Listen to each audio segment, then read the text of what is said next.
Celebrating Africa's rich cultural heritage. As the Osun Judicial Panel of Inquiry on Police Brutality, Human Rights Violations and Related Extrajudicial Killings resumed proceedings on Thursday, Chairman of the panel, Justice Akinwale David, has expressed displeasure on the non-execution and non-implementation of court verdicts against police, saying it is unfortunate that most cases are premised on this. He recommended that henceforth, any judgment fund against the police should be deducted from what the federal government is paying to the erring police. They are usually one-sided, one way. They will commit atrocities and run away. And they will not come and defend their case. Now they want to put the burden on the federal government to pay the bill. So what I would recommend is that any such judgment sum should be deducted from any money to be paid to the police by the federal government. A counsel to the petitioner, Barrister Muhyiddin Abiodun Adeoye, also called for the amendment of Section 84 of Sheriff and Civil Process Act. He said the amendment of the section will pave way to justice administration and the quest to ensure an enhanced acceleration of justice dispensation and as well strengthen the execution of justice against the police. That particular Section 84 of the Sheriff and Civil Process Act is put there in order not to open what we call a floodgate, so that people will just be bringing frivolous applications against the government to execute judgment against the government.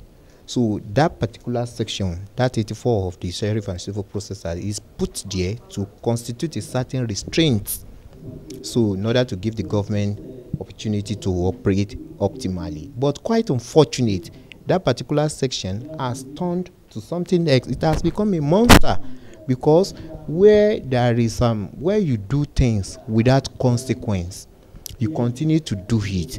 So when the police victimize the citizens and they know when they do this thing there will be no any consequence to whatever they do, they will continue to do that thing, because when you bring an action against them and you get judgment, it becomes quite impossible to execute the judgment because of that particular Section 84, which requires that you get the consent of the AGF before such an execution could be done, and no any AGF in practice will grant such a consent. So as a matter of fact, that Section 84 demands or requires an amendment.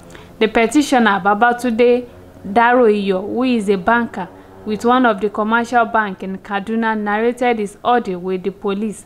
He said he was shot by the police while on transit in December 2014.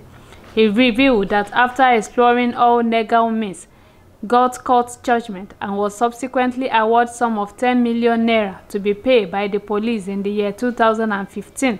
Till date, he is yet to get the benefits. Daroiyo, however, appealed and prayed to the commission for enforcement of judgment that was in his favor against the police by the Federal High Court in Osogbo. I was a banker. I was with my bank in Kaduna when I was going, before they shot me. So many things happen. You know, when police have an account with you, you don't divulge that information. So it makes it very, very difficult for any individual to get, and even a lawyer, to get any information as far as regards accounts of any, most especially police in Nigeria. And because they have that opportunity, that's why they continue to do, and a lot of people has been killed. My own case is just that God so much loved me, because I am not supposed to be alive today. Their intention was to kill me, because when they shot me, my car went very into the bush, and in fact they ran after me. In the process of court, their commissioner then wrote that the lead counsel, the lead team was died in the process of inquiring this and that, making an inquiry and that. That was the reason all these questions there. I just left my lawyer to, if I am the one to talk, that lady will not be able to say anything. because they know what they are doing. So that's actually what happened. And today, we were here today because when our effort has been proved abortive, we went to for Galichi, it doesn't work. We went to Minister of the Police Affairs. They had no result. We went to the road to Agana General. Up to today, no response. So that was why I just pray that now that the commission are ready to assist or to help us, I just pray, even though what they are going to give, because the judgment they have given since 2015, and as at that time, if you look at the cost of the removing the bullet then was a lot of dollars. So if you look at the rate then, and now you can see that we just pray, let them just release what we are supposed to have, that has been given to us from the judgment. Meanwhile, the commission concluded that petition evidence will be perused and recommendation will be made to the government for the payment of compensation. Khadija Abdulaziz, ABN TV News, Osun State, Nigeria.